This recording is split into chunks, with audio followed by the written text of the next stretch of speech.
grace that leads the sinner home from death to life forever, and sings the song of righteousness by blood and not by merit. Hello everyone, this is an Arcola Bible Church podcast, and I'm your host, Mark Kalpskov.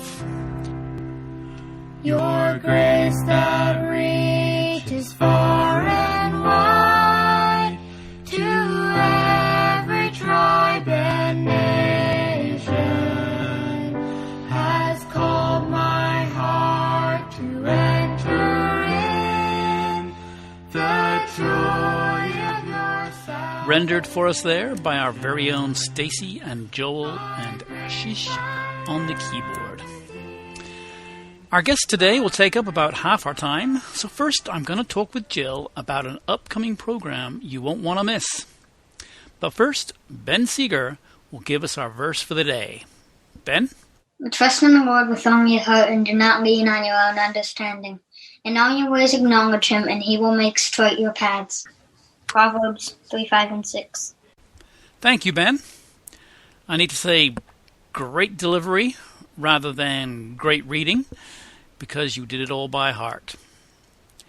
Well, we have a program coming up that I'm quite excited about. I have Jill here with me to talk about Michelle. Jill, who's Michelle? Many years ago, Don Stone was running the youth group at Chantilly Bible Church, and one of the teens there was called Michelle. We knew her family. They lived out towards Front Royal in rural Virginia. Okay.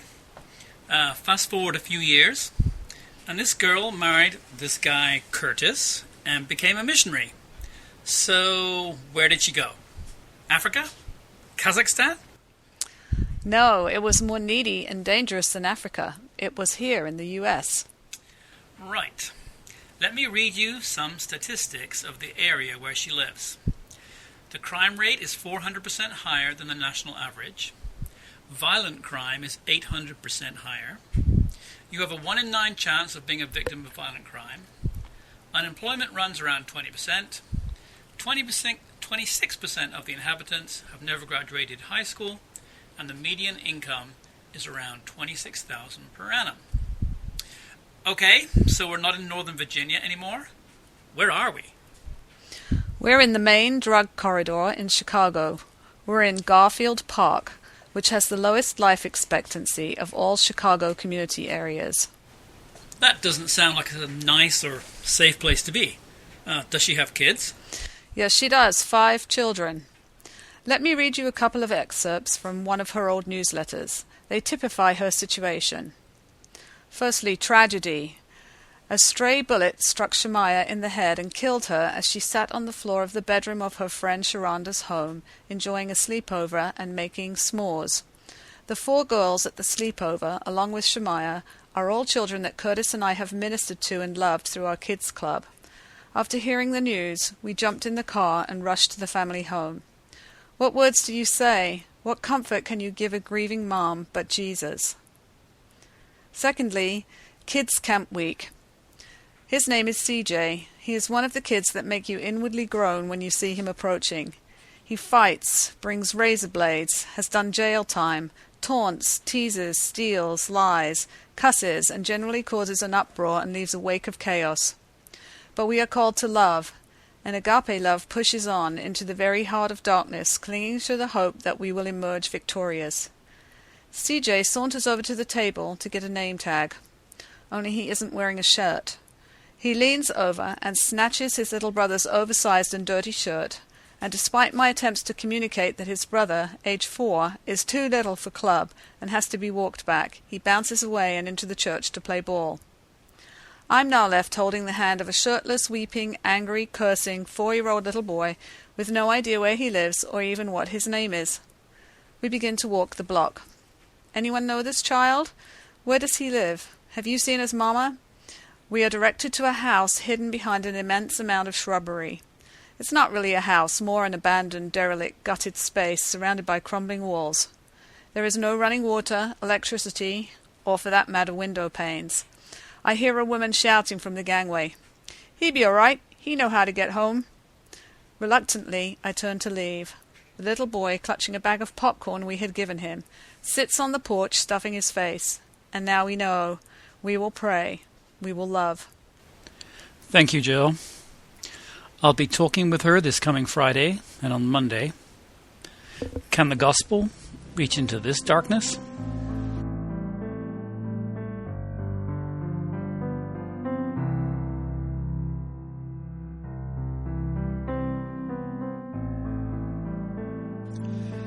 Now, let's rejoin our conversation with Dave and Mary Greene in North Carolina. They had just told me how their plans to relax, go hiking, and take life easy had been interrupted with a more urgent purpose. Here's Dave.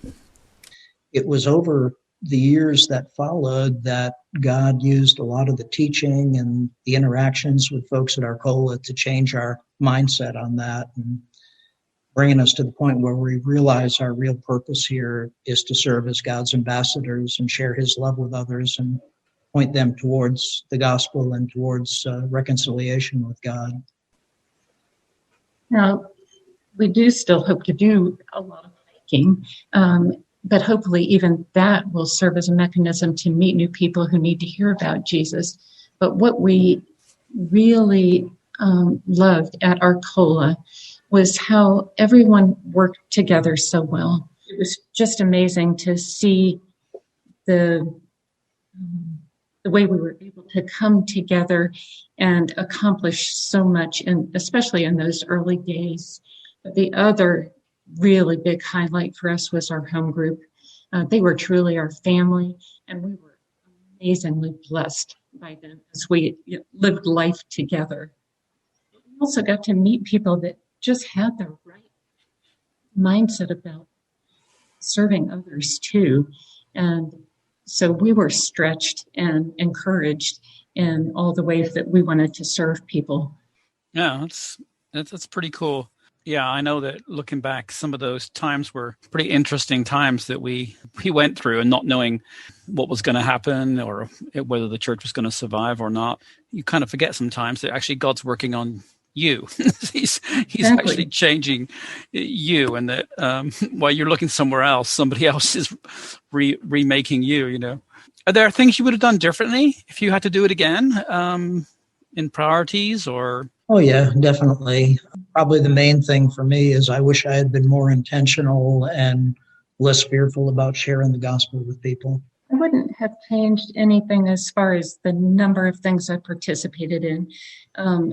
I got to work with so many different groups of people, was doing the bus stop things with you and Don, or every aspect of it just presented fabulous opportunities to get to know people and to be encouraged and to be able to encourage one another. That's good. Sounds like a good church to go to from the way you're describing it. Absolutely. Just wrapping up a little bit here. What's in store for you this coming year? Do you have any plans, or is it all sort of like vague and on hold because of COVID and you don't know where you are? I mean, we're certainly hopeful we'll land somewhere regarding a church home and a place to live this year. In the meantime, we've become much more involved with the Timothy Initiative. David Nelms, who some of you know, had invited us out to Raleigh earlier this month for 3 days of training to see if we'd be willing to partner with them by representing the Timothy Initiative to those within our sphere of influence and sharing TTI's vision and trying to build partnerships and networking. Okay. We're also taking a class online with them via Zoom once a week. We're going through a very condensed version of their 2-year training program, Disciples Making Disciples. And we're hoping that'll also just continue to improve our ability to reach others with the gospel. Cool. And we do hope to use the experience that we had in Northern Virginia before we moved here by joining another hiking group and hopefully getting out and having opportunities to talk to people about Jesus there as well. So we think he trained us up before he sent us out. Right. Yeah, I know the hiking avenue is quite a neat opportunity because you get to walk and talk with people for sometimes hours, right? I know, this is a totally non-Christian application, but I know that when I was in college, they had a rambling club, and I was just astonished at how popular this rambling club was. They used to go all over the Welsh hills, but then I soon realized that the guys especially realized that this was a fantastic way to meet people and get to know members of the opposite sex, because you were just talking with them for hours as you went across the hillside and everything. So, yeah, I can definitely see that. Well, thanks very much for being with us. We miss you guys an awful lot, and there's a big hole. We're trying to, it's a bit like someone perhaps like stepping off a multi-person bicycle, and there's kind of a little bit of imbalance until we get our direction again and fill the gap where you guys were. Anyway, we appreciate you guys, and just thanks very much for talking with us today. Thanks Thanks for having us, Mike. We'll leave North Carolina now and face our own disciple-making challenges back home. Join us on the next podcast with Ray Cardwell in part 3 of a series on life's phases. And don't forget to listen in as we talk with Michelle at the end of the week. See you then.